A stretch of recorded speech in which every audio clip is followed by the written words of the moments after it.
अस्सलाम वालेकुम वरहमतुल्लाहि वबरकातुहू। दोस्तों, उम्मीद करता हूँ कि आप सभी लोग खैरियत से होंगे और आप लोग थंबनेल देख के समझ गए होंगे कि आज की हमारी ये वीडियो किस टॉपिक पर होने वाली है। तो दोस्तों, दुनिया के अंदर एक करेंसी होती है और हर करेंसी का अपना अपना नाम होता है और हर देश की करेंसी अलग अलग होती है। तो दोस्तों, इस तरह से दुनिया के अंदर एक करेंसी है जिसका नाम है बिटकॉइन। बिटकॉइन का इस्तेमाल ऑनलाइन ट्रांजैक्शन के लिए किया जाता है। जैसे कि अमेरिका की करेंसी का नाम है डॉलर और यूके की करेंसी को पाउंड में कहते हैं। फॉर एग्जांपल के इंडिया की करेंसी को हम पैसा कहते हैं। इस तरह से सोशल मीडिया के अंदर भी एक करेंसी है जिसे बिटकॉइन कहते हैं और बिटकॉइन का इस्तेमाल ऑनलाइन ट्रांजैक्शन के लिए किया जाता है। शायद ही आपने बिटकॉइन का नाम तो कहीं ना कहीं जरूर ही सुना होगा, क्योंकि ये पिछले कई सालों से काफी चर्चा में है। जी हाँ दोस्तों, आपने बिल्कुल सही सुना। तो दोस्तों, आज की इस वीडियो के अंदर मैं आपको बिटकॉइन के बारे में पूरी जानकारी देने वाला हूँ कि बिटकॉइन होता क्या है और बिटकॉइन का इस्तेमाल किस तरह से किया जाता है। तो दोस्तों, सबसे पहले तो बिटकॉइन एक वर्चुअल करेंसी है और बिटकॉइन को हम डिजिटल करेंसी भी कह सकते हैं, क्योंकि बिटकॉइन एक डिजिटल तरीके से इस्तेमाल किया जाता है। बिटकॉइन को वर्चुअल करेंसी इसलिए कहा जाता है क्योंकि ये बाकी करेंसी से बिल्कुल अलग है।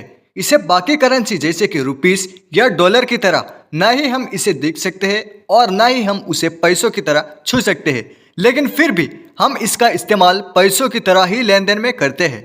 बिटकॉइन को हम सिर्फ ऑनलाइन वॉलेट में ही स्टोर कर सकते हैं। बिटकॉइन का आविष्कार सतोशी नाकामोटो ने साल 2008 में किया था और 2009 में ग्लोबल पेमेंट रूप में इसे जारी किया था और तब से ही इसकी लोकप्रियता बढ़ती जा रही है। बिटकॉइन एक डिसेंट्रलाइज्ड करेंसी है। इसका मतलब ये है कि इसे कंट्रोल करने के लिए कोई भी बैंक या गवर्नमेंट अथॉरिटी नहीं है, यानी कि कोई इसका मालिक नहीं है। बिटकॉइन का इस्तेमाल कोई भी कर सकता है। जैसे हम सब आज इंटरनेट का इस्तेमाल करते हैं और उसका कोई भी मालिक नहीं है, ठीक उसी तरह बिटकॉइन भी है।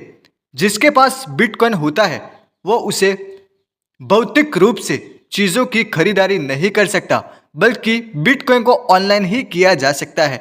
ऑनलाइन भुगतान के अलावा इसे दूसरी करेंसी में भी बदला जा सकता है। अगर आपके पास बिटकॉइन है तो आप इसे अपने कंट्री के करेंसी में बदलकर बैंक अकाउंट में ट्रांसफर कर सकते हैं।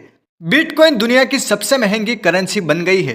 कंप्यूटर नेटवर्क के जरिए इस करेंसी से बिना किसी माध्यम के ट्रांजैक्शन किया जा सकता है। वही इस डिजिटल करेंसी को डिजिटल वॉलेट में ही रखा जा सकता है। बिटकॉइन को क्रिप्टो करेंसी भी कहा जाता है। साधारण करेंसी की तरह बिटकॉइन भी आसानी से खरीदा जा सकता है। इसका इस्तेमाल आप सामान खरीदने के लिए, कुछ गैर सरकारी संगठनों को दान करने या उन्हें किसी और को भेजने के लिए भी इस्तेमाल कर सकते हैं। बिटकॉइन को किसी संस्था द्वारा नियंत्रित नहीं किया जा सकता, जिसका अर्थ है कि इसके ऊपर सरकार या बैंक का कोई भी अधिकार नहीं है। इसका उपयोग खरीदारी किसी के द्वारा की जा सकती है, क्योंकि बिटकॉइन के व्यापार को रोका नहीं जा सकता। इसलिए कोई भी बैंक या सरकारी संस्था आपको इंटरनेट द्वारा किसी और को बिटकॉइन भेजने से नहीं रोक सकती। इसमें एक और खतरा ये भी है कि अगर आपके साथ कोई धोखा होता है तो आप किसी के पास इसके बारे में शिकायत दर्ज नहीं कर सकते। फिर भी दुनिया भर के बड़े बड़े बिजनेसमैन और कई बड़ी कंपनीज इस करेंसी का इस्तेमाल करती है। आइए दोस्तों, अब हम जानते हैं कि बिटकॉइन का इस्तेमाल कहाँ और क्यों किया जाता है।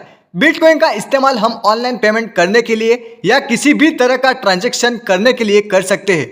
बिटकॉइन P2P नेटवर्क पर आधारित है, जिसका मतलब है कि लोग एक दूसरे के साथ सीधे ही बिना किसी बैंक, क्रेडिट कार्ड या फिर किसी कंपनी के माध्यम से आसानी से ट्रांजैक्शन कर सकते हैं। आप डेबिट या क्रेडिट कार्ड से भुगतान करने में लगभग 2 से 3% लेन देन शुरू कर सकते हैं, लेकिन बिटकॉइन में ऐसा कुछ नहीं है।